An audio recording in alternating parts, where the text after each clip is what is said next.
तो दोस्तों मास सिनेमा का नाम आते ही सबसे पहले एक नाम दिमाग में आता है प्रशांत नील का। केजीएफ और सलार जैसी फिल्मों से उन्होंने सिर्फ रिकॉर्ड नहीं तोड़े हैं बल्कि पूरी इंडस्ट्री को ही हिलाकर रख दिया था। और अब वो जूनियर एनटीआर के साथ मिलकर बना रहे हैं एक ऐसी फिल्म जो शायद उनके करियर की सबसे बड़ी फिल्म साबित हो सकती है, जिसका टाइटल रखा गया है ड्रैगन। और इस बार नील कुछ ऐसा करने जा रहे हैं जो उन्होंने केजीएफ और सलार में भी नहीं किया था।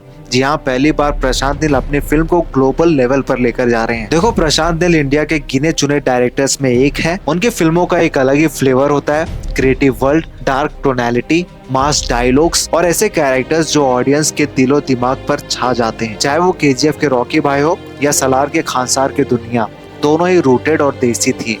लेकिन इस बार ड्रैगन के साथ गेम बदल रहा है। रिपोर्ट के अनुसार पहली बार प्रशांत नील अपनी फिल्म को इंटरनेशनल स्केल पर ले जा रहे हैं। मतलब स्टोरी अब सिर्फ इंडिया तक सीमित नहीं रहेगी बल्कि ग्लोबल बैकग्राउंड के साथ एक नई दुनिया क्रिएट होगी। और खास बात यह है कि प्रशांत सिर्फ दिखावे के लिए इंटरनेशनल शूटिंग नहीं कर रहे हैं बल्कि कहानी की डिमांड ही ऐसी है। जैसे उन्होंने केजीएफ में कोलार फील्ड्स का एक सिनेमैटिक वर्ल्ड क्रिएट किया था और सलार में खानसार की दुनिया बनाई थी, वैसे ही अब वो इंडियन बॉर्डर्स के बाहर एक दुनिया डिजाइन कर रहे हैं और ये उनके करियर के लिए एक नया एक्सपेरिमेंट होगा। सोर्स के मुताबिक अक्टूबर 2025 से फिल्म की शूटिंग शुरू होगी और इस बार एक लंबा चौड़ा इंटरनेशनल शेड्यूल होगा। ये प्रशांत नील के करियर का पहला मौका होगा जब वो इतने बड़े लेवल पर बाहर शूट करेंगे। जूनियर एनटीआर इस प्रोजेक्ट को 2026 की मार्च तक कंप्लीट करेंगे और मेकर्स प्लान कर रहे हैं कि इसे जून 2026 तक रिलीज कर दिया जाए। इसके बाद जूनियर एनटीआर अपनी अगली एक्शन थ्रिलर जेलर 2 के डायरेक्टर नेल्सन दिलीप कुमार के साथ बनाएंगे। वहीं दूसरी तरफ प्रशांत नील के पास भी बड़े प्रोजेक्ट्स लाइन में है,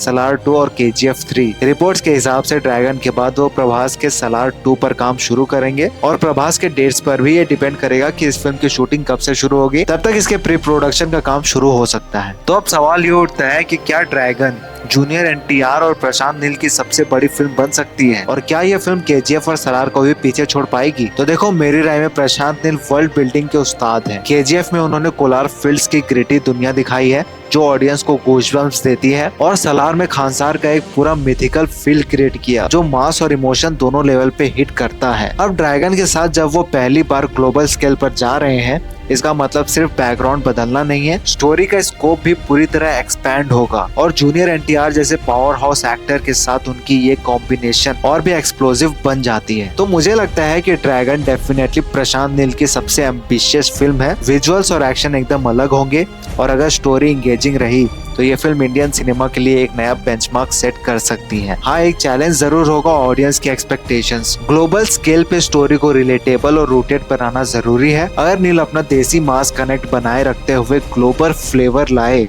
तो मुझे लगता है कि ड्रैगन इजिली केजीएफ और सलार से आगे निकल सकती है। तो दोस्तों, आपको क्या लगता है, ड्रैगन क्या सच में प्रशांत नील और जूनियर एनटीआर के करियर की सबसे बड़ी फिल्म बनेगी और क्या ये इंडियन सिनेमा का अगला ग्लोबल ब्लॉकबस्टर साबित हो सकती है? अपना ओपिनियन कमेंट बॉक्स में जरूर लिखना। बाकी अगर आपको ये वीडियो पसंद आई हो तो लाइक कर देना, चैनल को सब्सक्राइब कर लेना। मिलते हैं अगले वीडियो में।